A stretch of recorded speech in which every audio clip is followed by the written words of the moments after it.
Alavi, you can start now. I'm actually waiting for Hamim to give the bus so that we start the live, then we can go. Okay, sure.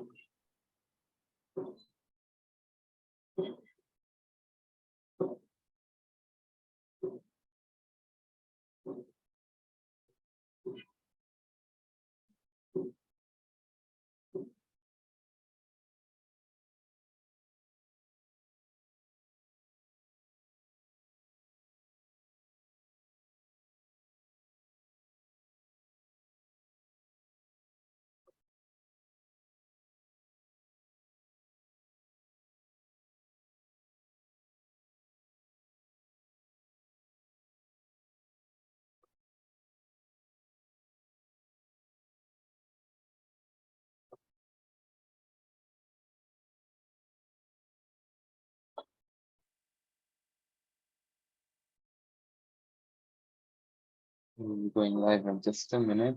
Just 5.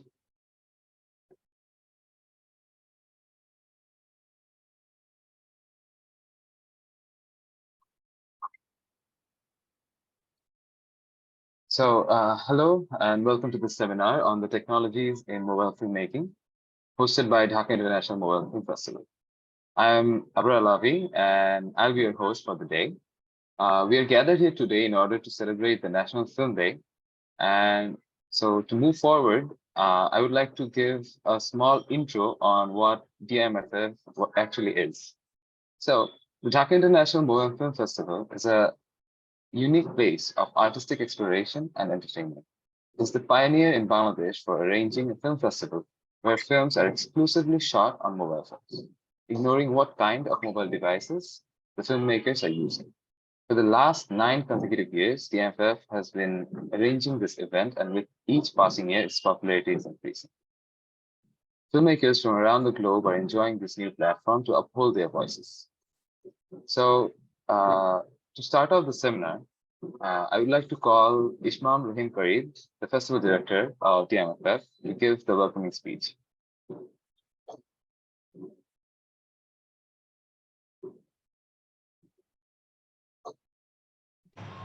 Thank you, Alavi. So, hi everyone, and thank you for being here. So, the purpose of DIMFF is to inspire and spark creativity in storytelling from people with limited income or resources, and encourage filmmakers to harness their dreams and recognize the immense possibilities to accomplish them. And as today we celebrate the National Film Day of Bangladesh, I welcome you all to this seminar, Technologies in Mobile Filmmaking. Thank you.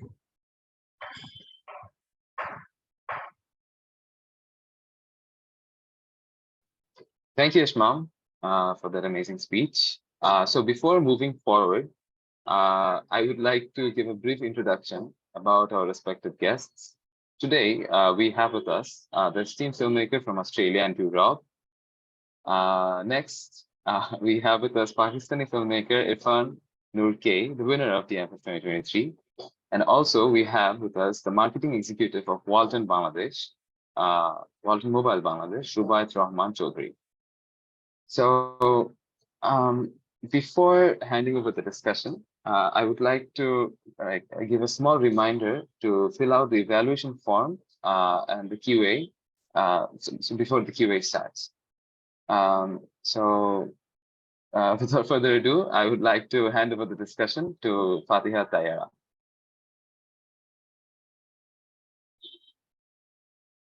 Hello, am I audible? Yes. Thank you so much. And first of all, thank you so much everyone for gathering here. As we all know, today is National Film Day, and DIMFF commemorates this day every year as a celebration to all the filmmakers, cast, crews, and every other personnel who are interested in the journey of filmmaking. So thank you again for being here as a part of the celebration with us, with DIMFF. Moving on, if I were to begin my conversation with my 2 cents, I think mobile phones are such versatile and the most effective tech invention in this century. And it's upgrading its horizons day by day. Am I right? It's everywhere and it's accessible to everyone. So my first question entails at the same periphery. Rob, would you care to elaborate in further about more of the advantages a mobile phone has in the sector of filmmaking? Thank you. Sorry, was that question for me? Yeah, that was Yeah, for you. okay. Well, I've been making films on mobile phones since before there were even smartphones. So they were very dumb, but they still had the capability to shoot video and to tell a story. And that's really what all of our short films, regardless of what they're shot on, it's all about telling a story. And the new phones that I find that I'm using today, I have a Apple device. It's the first time I've had an Apple device. I'm always a Samsung person, but it doesn't matter. It really doesn't matter what you've got. As you said, Fatiha, it is open to all of us to be able to make films if we've got a great story to tell. So I just always come back to what's the story that you'd like to tell, and then the best way to start is just to start filming on your mobile, because they're so versatile and the image is so wonderfully rich, and it's becoming much more difficult to even tell if a phone has been used to make a film these days. But it is gives us such freedom to make films. And I just wanted to acknowledge this festival as one of the leading ways to encourage people. It's wonderful the things that this festival does for encouraging more people to tell stories using smartphones. So thank you for that question.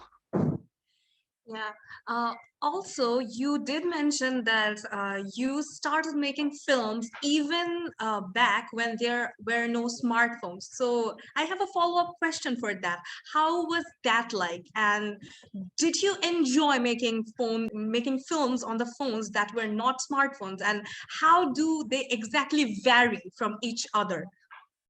Yes, I did enjoy it because it was a way I had no other camera, so it was a way for me to tell a story using what was then a Nokia N95, which is a very old phone, 2006. So it was enjoyable to tell stories. The resolution wasn't very good. Yeah, the film suffered because the resolution was quite low. So that meant it had to be told in a very different way. Lots of light, up close, if you wanted to see something clearly. So it changed a little bit the way I told a story because of the way the capabilities of the video. But it introduced me to storytelling on a phone, and I'm very grateful for that Nokia because it was the start for me.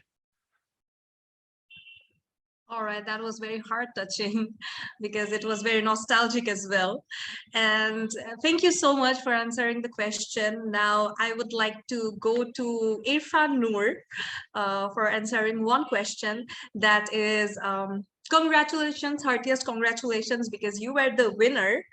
And my first question to you was how did you build your own smartphone setup to shoot your entire production, and how did it go?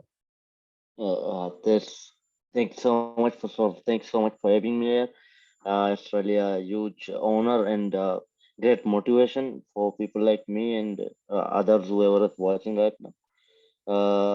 So thank you for making this possible, even making this festival. After that, I would like to thank you for the question you asked. It's a very interesting story I have. I probably can tell a story about how I make movies with mobile phones, because I don't overphone myself, really. Not a good one, at least. I was able to buy an iPhone 7 in this era, which is like long gone now. But I made my first movie with the iPhone 7, and I borrowed it from a friend. And the last one, The Land of My Forefather, I made it with iPhone 11 and X, two 11s and X. And that was the same story. I didn't have a phone, so I borrowed it from one of my friends, and there was nothing else. Believe me, it was all in auto. I use it in auto mode. I never bought an application to do it manually because I couldn't afford it. All I was thinking is to capture this story I want to tell, and tell it on a best possible way, whatever skills I have, and figure most of the things out on the editing table after I shoot everything. It's just the stories are the real driving force for me. Whatever come across on my path, which can shoot something, and I just do it. So I'm really glad that I live in an era where I have a device like that in my pocket, or a friend of mine in that case have one in their pocket which I can borrow and steal maybe for some time. It's really aspiring and great, I think. Thank you. That was inspiring indeed. And if I may dare to ask that, despite of not having phone of your own, that was a very tough thing to consider.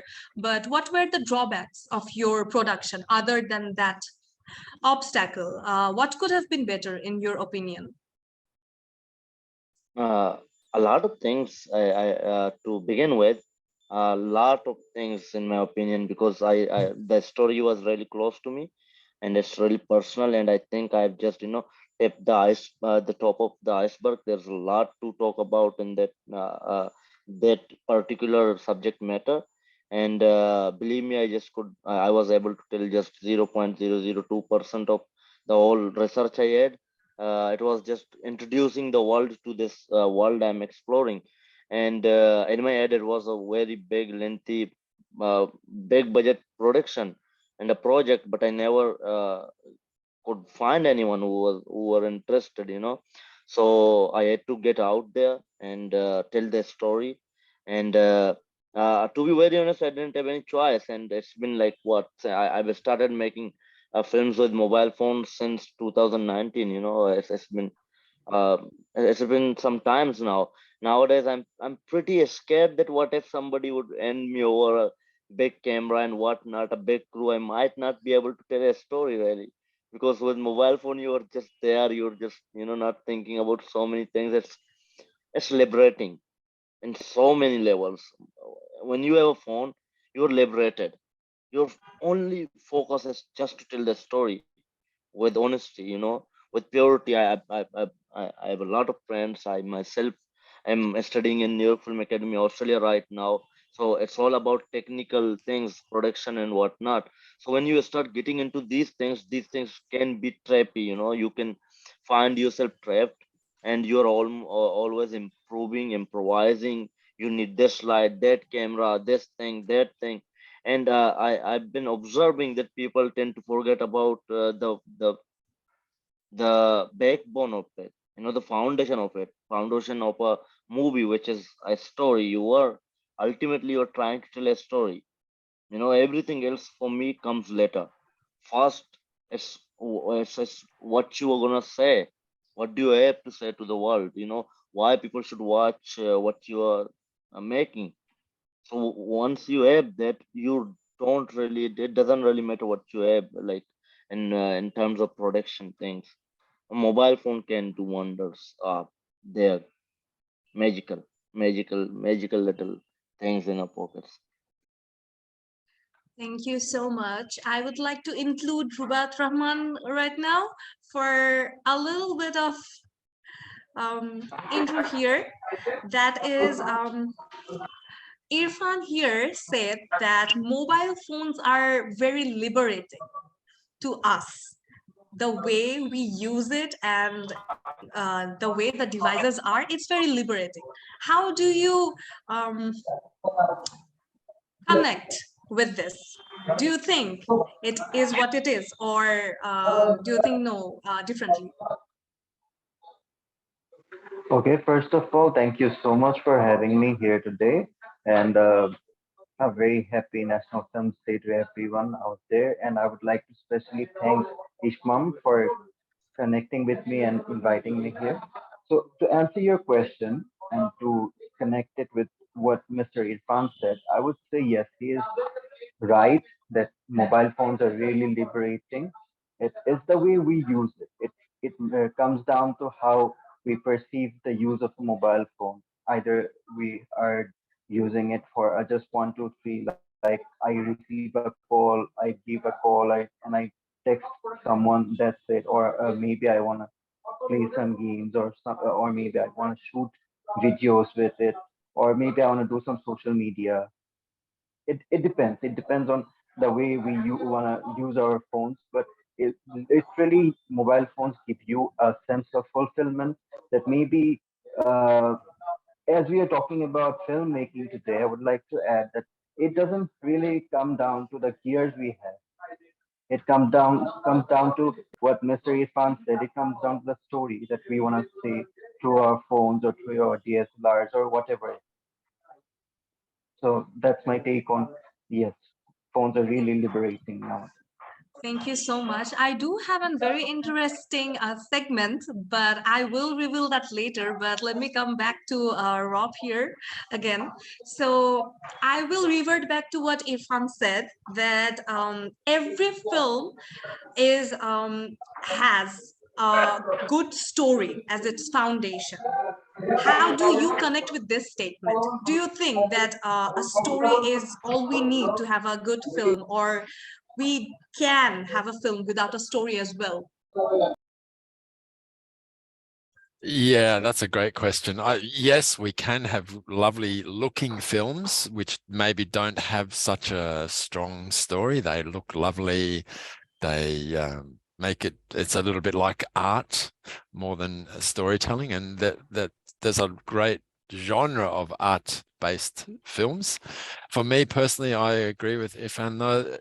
I always want to tell a story. I want to tell us, that's my main driver, is to tell a story. And I agree, it's very liberating. One of the most important things about filmmaking for many people is collaborating with lots of other people. I struggle with that a lot. Try to do everything myself, which sometimes makes the film not as good as it could be. But using a mobile phone or a smartphone, really, I can do everything myself. So I like it for that. I find it liberating for that reason. I can just start. I can just get on and do it. I'm not asking people to do things as a favor or waiting on a big crew. Like if I said it, it makes it a much more flexible and for me, a rewarding process. All right. So if we keep the creative aspect aside for a moment, let's say, why is mobile filmmaking an imperative skill today for marketing, advertising, and corporate short films, if I may say? That for me, that question? Yeah. I asked a Well, follow-up question. yeah, I think like I have a 13-year-old daughter and she watches all of the social, she's uses all the current platforms, and she's very accustomed to watching things that have been shot on a phone. It's almost accepted as the standard format now. So I think you need to be able to communicate using a phone to communicate with the next generation that really want things quickly. They want things short and sharp and to the point. And I think, yeah, from her perspective, using a phone is mandatory. I mean, that's how everyone is communicating now at her age. So yeah. All right, let's get back to Noor, you. Rob said about collaboration.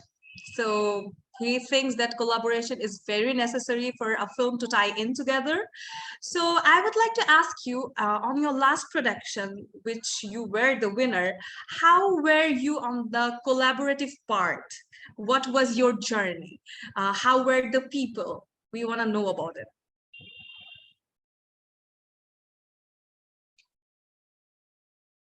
Sorry, you're muted. Yeah, thank you. I'm so sorry. Yeah. Actually, before I answer your question, it's an interesting question. I just want to add one thing. I don't have a light or LED. I found that my face is not well lit, So I turned my phone into LED thing. See how handy these things are. Just search to Google bright screens and put it there, and it has become LED light, which is just there and giving me the light I need. I think so. Yeah, these things are really, really, really great. Apart from that, my I do agree with Rob about film as a collaborative work, and there's no doubt in it, believe me. And I have a lot of people in the credit list. If you go through the credit list, you will see a lot of people in there. Unfortunately, I didn't have much, many people on the production itself. I was all gun blazing with myself and another friend, which I just came across. He's a friend of mine, and we never worked together. I just asked him, so we went on a bike, a motorbike, which we have. They don't have it here in Australia, but we in Bangladesh, India, or Pakistan, we have them, the little bikes. So we had that, and there's there in the movie as well. We are going into the dirt road and whatnot, and so yeah, that was it. There was us two guys. He has a phone. I had a phone which I borrowed from one of my friends for a week or two. I the credit goes to him. And these days, and in today's time, it's really hard to let go of your phones. We are so addicted to it. But yeah, I'm lucky to have people like that around me. Who believe in me, who are willing to give away the most necessary things in their daily lives. Anyway, so I went out there. I had my research. I went there before like a couple of times. It was a documentary, so it's more most of the things happen. Behind the camera, you just go there, you ask people, you try to find and convince them, and there are trust issues and political reasons and so many things which probably make them insecure and not to come in from. But it's all lot goes behind it. And once you have that movement, and there's a character, if it wasn't for mobile phone, there was this one character who is like, who used to be one of the I'm sorry if I'm spoiling it, but he used to be one of the smugglers of the antiquities or artifacts. We just came across him while wandering there, and we had our shoot and whatnot. We still couldn't find the person, the main person behind it, and any solid things, evidence behind it. We were looking, but we didn't have anything. And my last option was to go back and try to write a poetic, more philosophical narrative about it and to tell the story.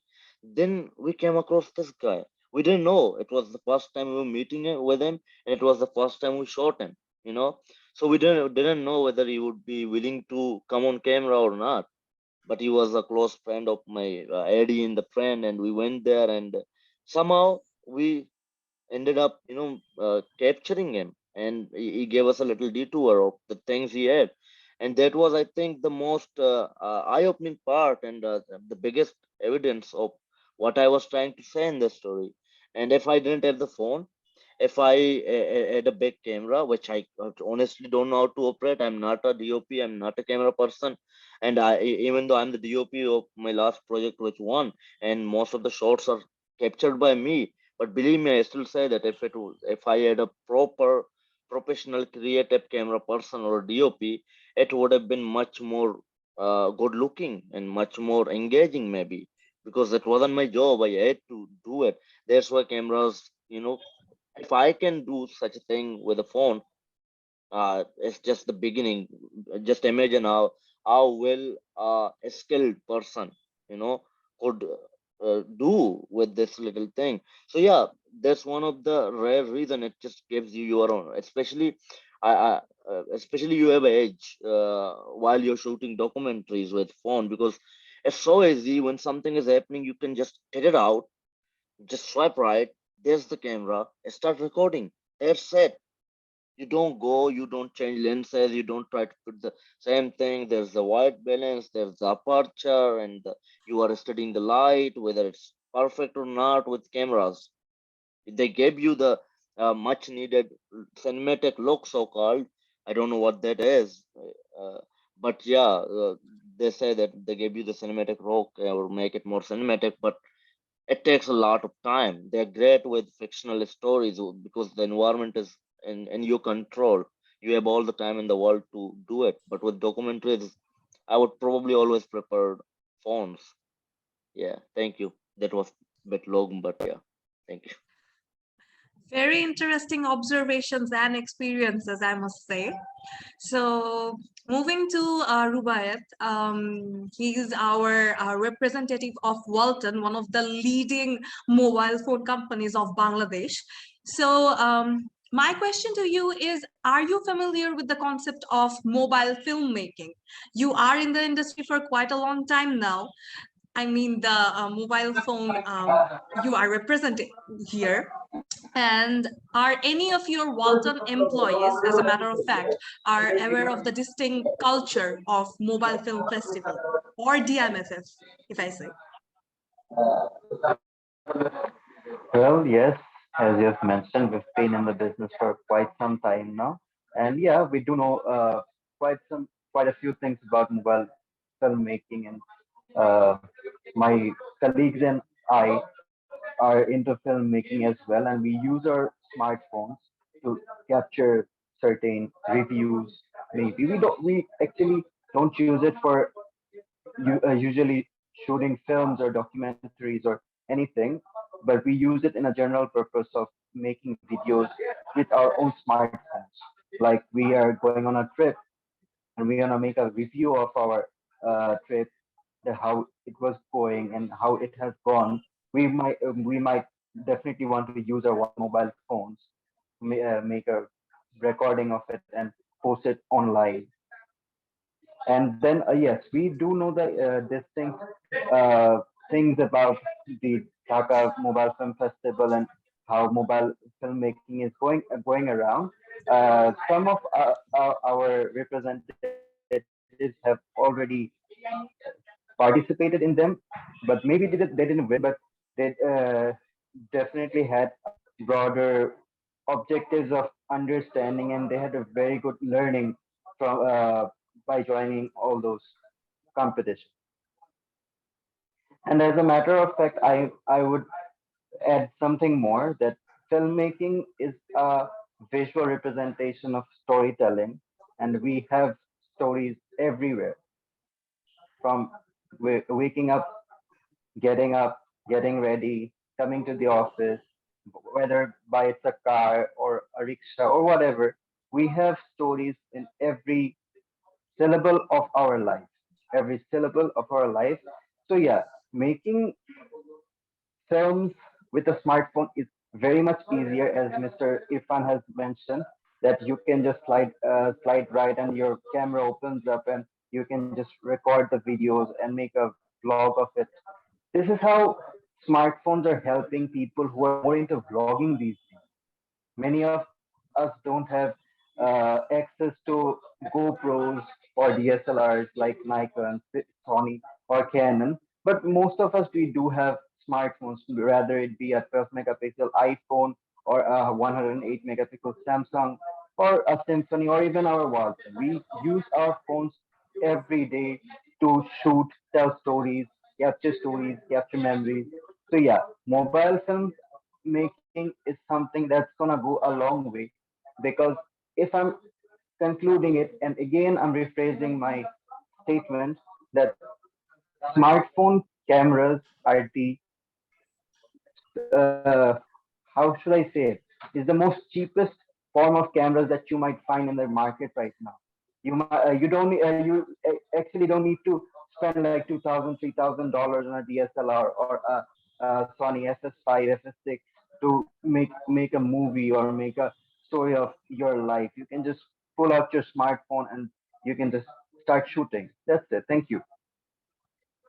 Thank you so much. And I do second by your thought that we have stories everywhere.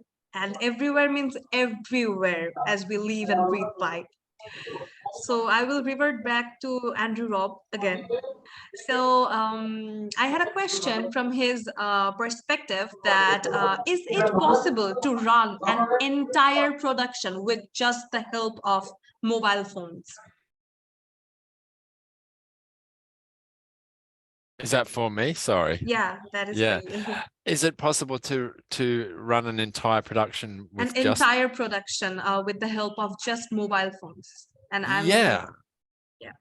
Yeah, I believe it is. And just to pick up on a couple of points from Irfan. So that point about you can pull out your phone for documentary work. So yeah, I had an old Samsung S2 back a few years ago, and I was making a documentary, and I also had a big DSLR with a big lens and a big light, and I was making a documentary about a very shy man from Vietnam, and he was incredibly shy, and every time I brought out the big camera, he would it's wither down and shrink away. And so I decided, okay, I'll just put the big camera away. And I brought out my phone, and he was so used to his kids filming him on their phone, he relaxed and he started to talk. And then a lovely little story. It was only 5 minutes, but it's a lovely story. That story would not have happened if I'd persisted with the big camera. It would have been a very different story. He wouldn't have been relaxed. He told me some things about his life that came out only because he felt so relaxed as a result of him feeling comfortable with a phone. So I just wanted to acknowledge that benefit of using a mobile phone as well. It just helps people to relax because we're all using them. We're so familiar with them. So anyway, that was that point. And for your question, yes, I believe, I mean, I'd make very specific types of films that don't need a big crew. It's to do with my lack of collaboration again. But the two films that I've had in Dakar Mobile International Film Festival, they were both very specific films that needed a phone to make them. I couldn't have done them with a bigger camera. Well, certainly not as easily as I did. So they were very specific stories that didn't need many in the crew. In fact, I only needed one person in the crew, me. And for many reasons, I could only use a phone to tell those stories. All right. Thank you. Okay, and I'll share the links to those films later so that if anybody wants to watch yeah, them, that would you be can see them. wonderful. Yeah. Thank you so much. And I had to ask something. I had to ask a question to Irfan Noor about something you said, Rob. That is, we are going or leading to the standardization, the standard format of mobile phone. As in we are proceeding or almost there to an era where mobile phone standards are very practical and much more used and accessible to everyone, like YouTube Shorts or TikTok or Facebook Reels, Instagram Reels, as a matter of fact.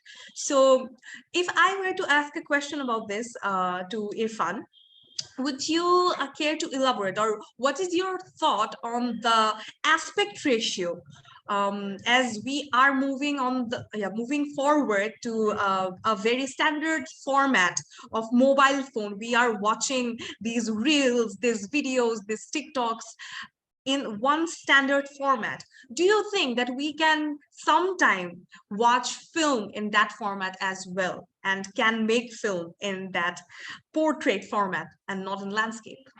Why so? That's an interesting question. Personally, I would always prefer the films the standard way they are, and it's just the medium has changed for me. It's more accessible, and I'm trying to prove a point here in a way. I'm sorry, I'm just getting away from your question for a bit here, because from where I come from, we have a lot of things.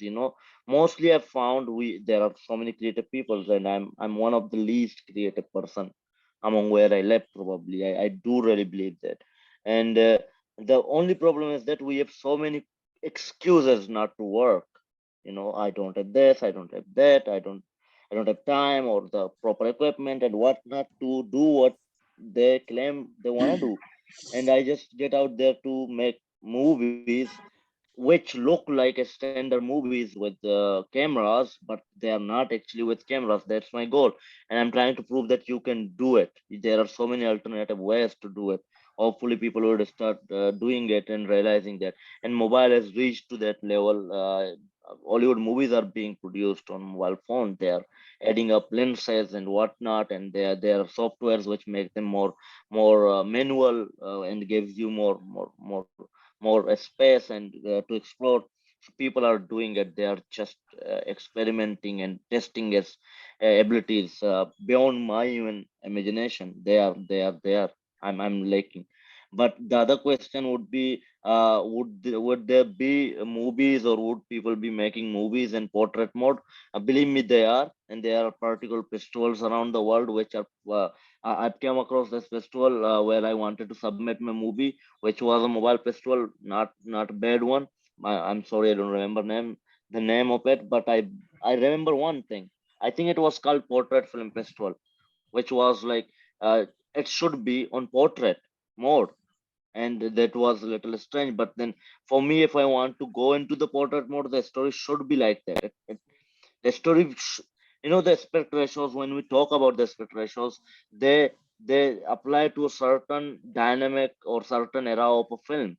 If I'm going back to the old times, I will go by the for 14 16 type of the window little box which we used to have in black and white TVs. I would go to that window for two reasons. One, it's an old movie back then, that was the aspect ratio. Other, if it's a depressing movie where my character would find themselves in a box, then I will try to shoot that movie in that aspect ratio. If I'm shooting a landscape-ish thing, like just like my last movie, where landscape is a huge driving force or a character in itself. So I would try to go to like more anamorphic-ish type of thing where it is much wider in the aspect ratio area, even though I cannot shoot it anamorphically, but I can always go back to the editing platform and give it a look and the aspect ratio of that kind and make the window a little wider.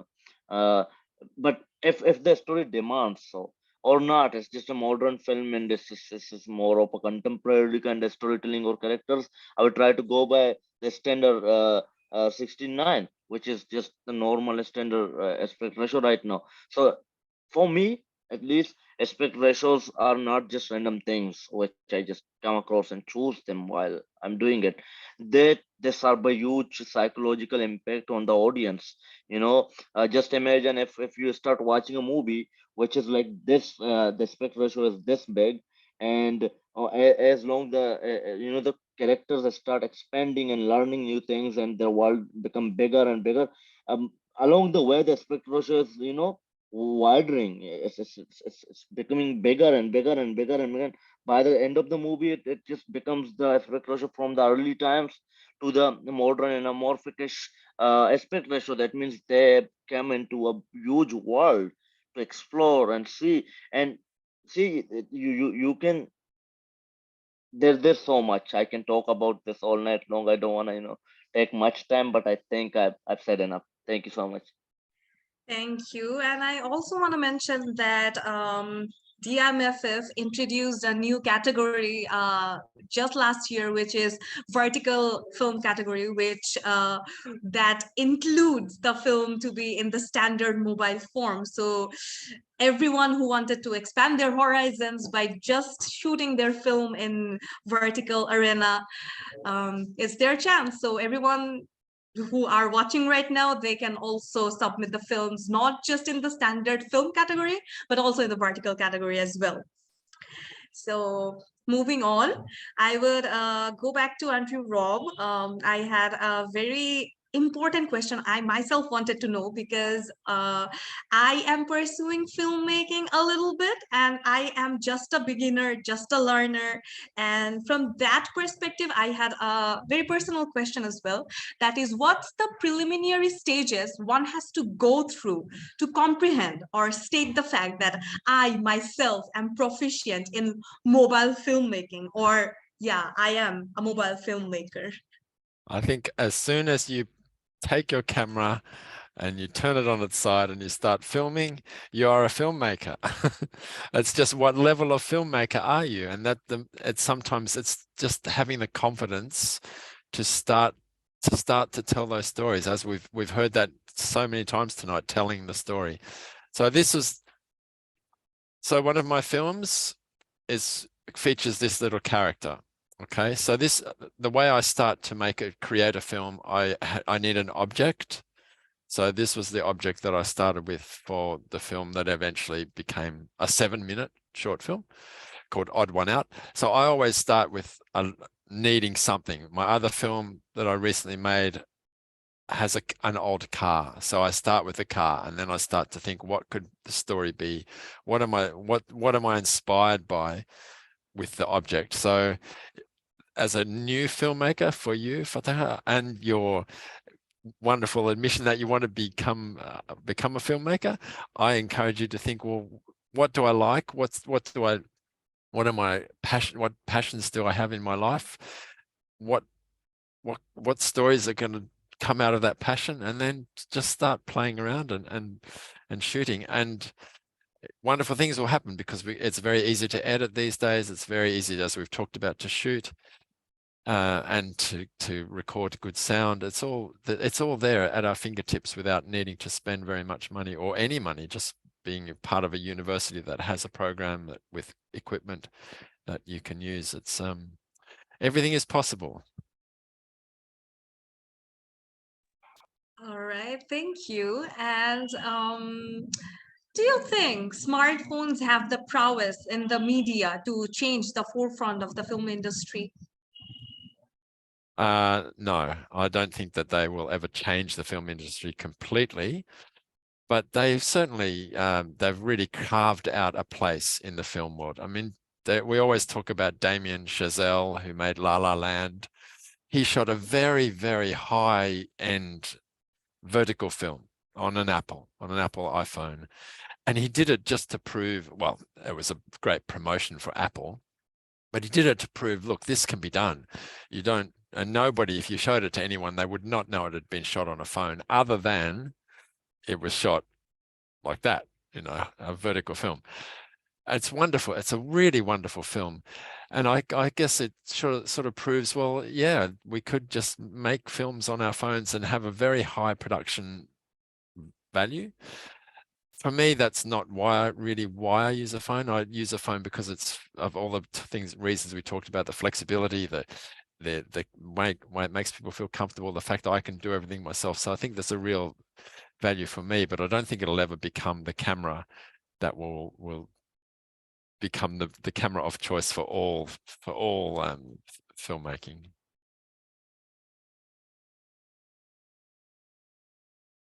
Very interesting indeed. Rubaiyat, can you hear me? Yeah.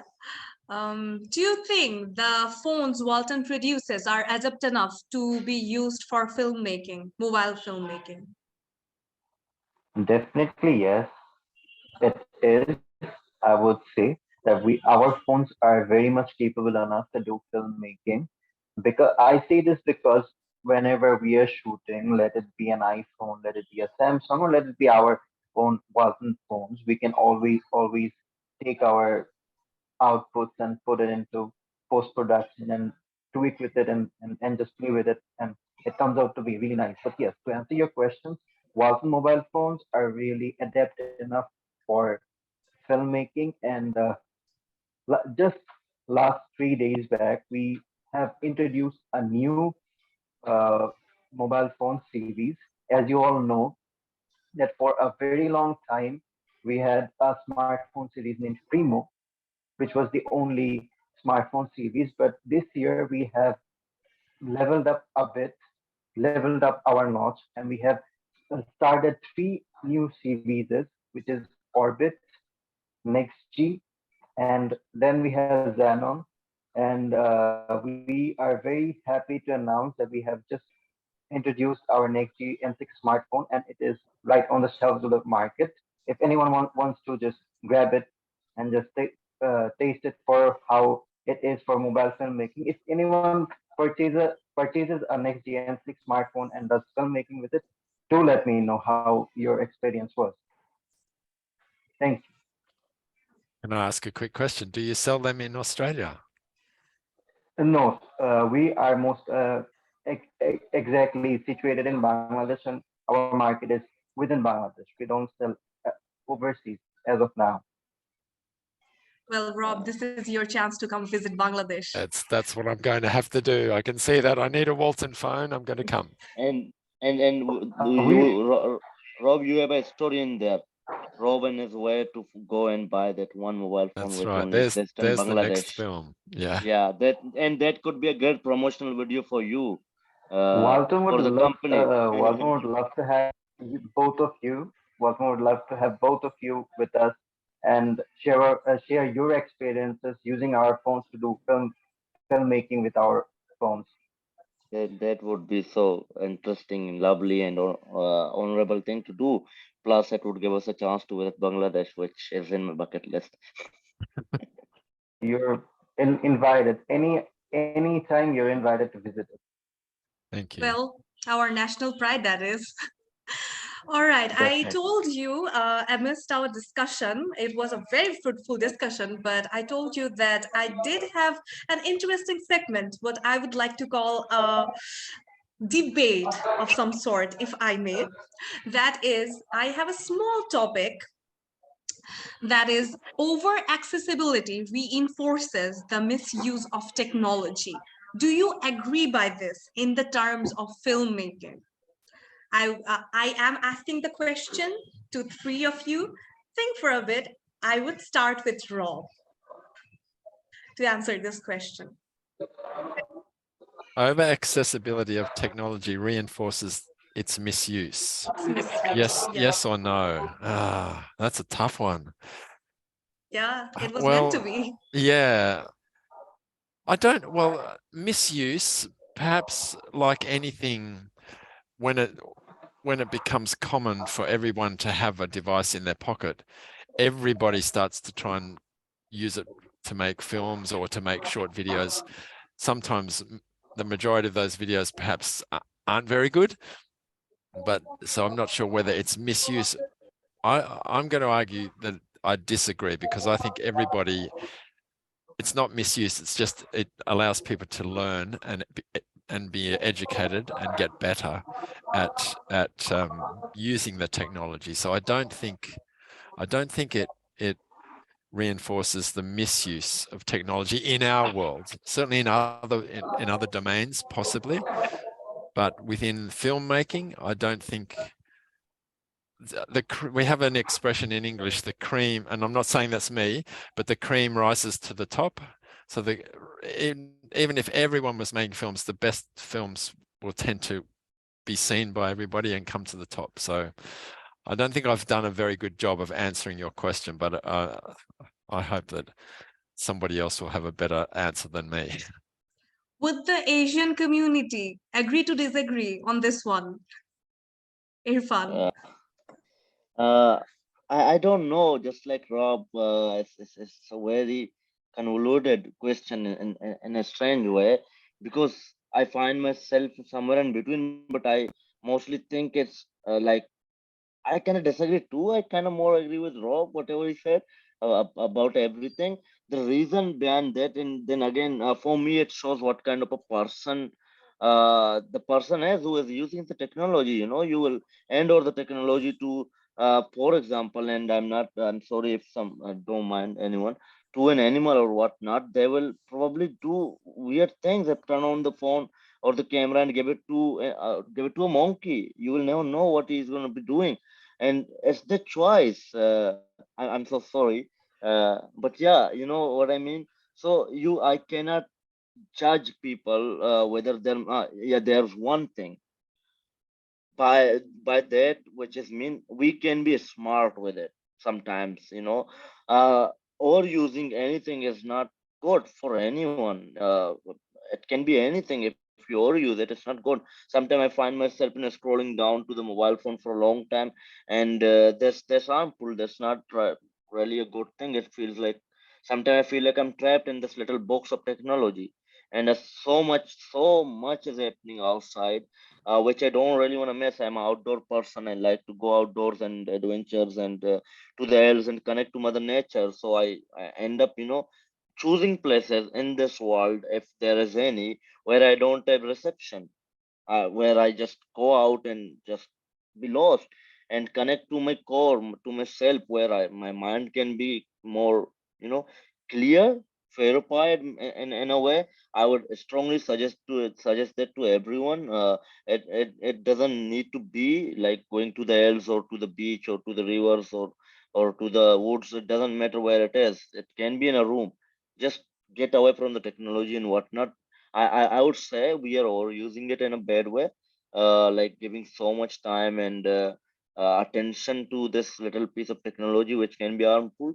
Other than that, in terms of filmmaking, I do agree with Rob. Filmmaking is all about experimentation and trying to find out what can you do and how you can tell a story. For me, stories are the essential things. A story to a most unique and new, fresh perspective, because then again, every story has been told before all of us. So we are just telling the same story in a new through a new lens. So just try to find that. Yeah. Thank you. Rubaiyat, something from the Bangladeshi perspective as well? First of all, I won't be able to answer it from a filmmaker's perspective as I'm not a filmmaker. But as a person from the marketing field and someone who uses their smartphone quite a bit, 24 hours, yes, I'm 24 hours online. I would literally just add that it comes down to one's perceptions and perspective, that how they want to use their device. If they want to use their devices for something negative, something wrong, it depends on them. Because as for me, I'm always online and I'm watching YouTube, doing Facebook and stuff. And I see my friends using it for some other reasons. Maybe there are people who use it for their religious purposes. Some use it for their professional purposes, personal purposes. It really comes down to one's perception, how they want to use their devices. That's it. Thank you. Three of the perspectives were kind of tied in the same knot, so I am kind of happy about it, but it defeated my purpose of seeing an argument right here. So maybe some another time. But everyone, thank you so much. I had a wonderful time talking to you, experiencing this, and I could go on, and I think so would you. I don't know how have I been to moderate this conversation or our discussion, but due to our time constraint, we have to go now. I have to go now. So thank you so much. Be with DIMFF, and I hope I get to meet you guys next time soon. Thank you so much. Thank you so much, Fatih, and you've been great. Thank you. Don't Thank worry you. about it. You've been amazing, moderate. Thank you. Thank you. Thank you very much.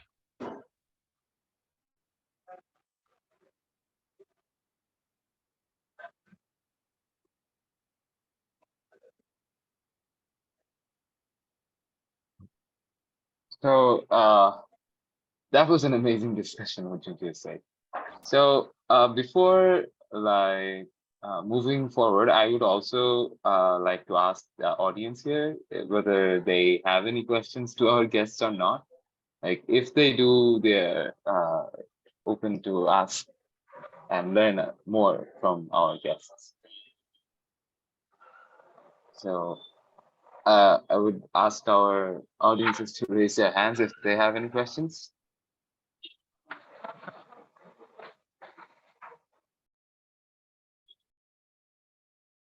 Okay, so it seems that everybody is pretty clear.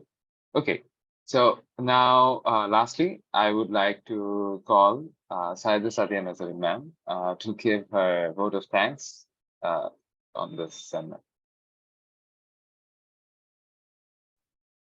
Hi, and thank you all for being here.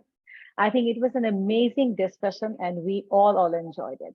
And the last debate, it gave us the purpose to see how different culture acts differently with the same content, the mobile phone. So all my dear participants, my film festival director, and my prominent guests, thank you for joining us. Thank you, Alavi, for hosting the show. Thank you, Fatiha. You did great. It was an amazing show. You did I don't know whether we have been find out any better host than you. and then Ishmael, and especially our guest, Andrew Rob, our dear friend, Irfan. I think we have started a new journey from today with DMFF. And uh, especially another thanks goes to our Walton, Rubaiyat. Thank you for being with us and thank you for supporting the IMFF. And soon we are going to launch our festival. And we hope that you will submit your film once again and support us with our journey. Thank you.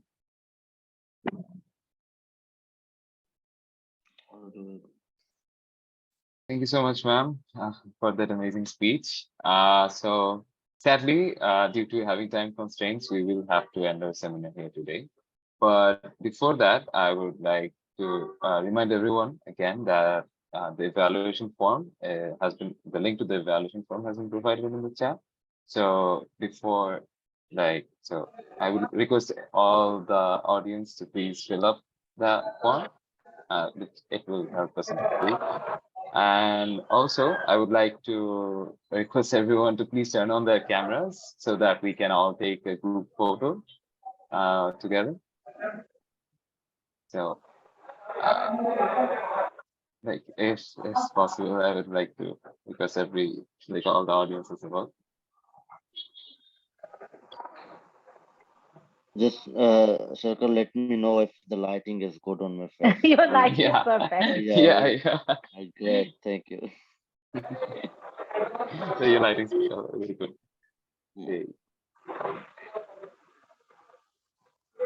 Okay. Okay. Okay. Okay.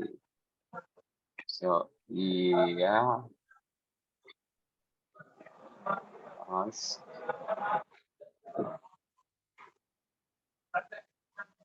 I'll take the screenshot then. Done? Yes. Okay. Okay. Yeah, we are done with the photo. So yeah, that was all. And okay, so before ending, again, I would also like to remind everyone of our launching event of the DIMFF 2024 on the 8th of April in the ULAB Permanent Campus cafeteria. And yeah, so that was all. And I would and thank you again to all our guests and our audiences for attending this seminar. And so much we for hope to Thank you so much. thank you. Thank you so much. And we hope to see you in many, many more to come. So yeah. And so that's all. Bye-bye. Bye. Thank you, everybody. It's lovely to be Bye. part of Bye, it. Andrew. Bye. Bye. Irfan, Take care, bye. guys. Bye. All the best. Bye. Bye. Bye. Bye. How do I leave this thing? I don't know how it works. It will work. Yeah. Just kick me out, please. Okay. Ma'am done সব live বন্ধ করে দিছি Okay.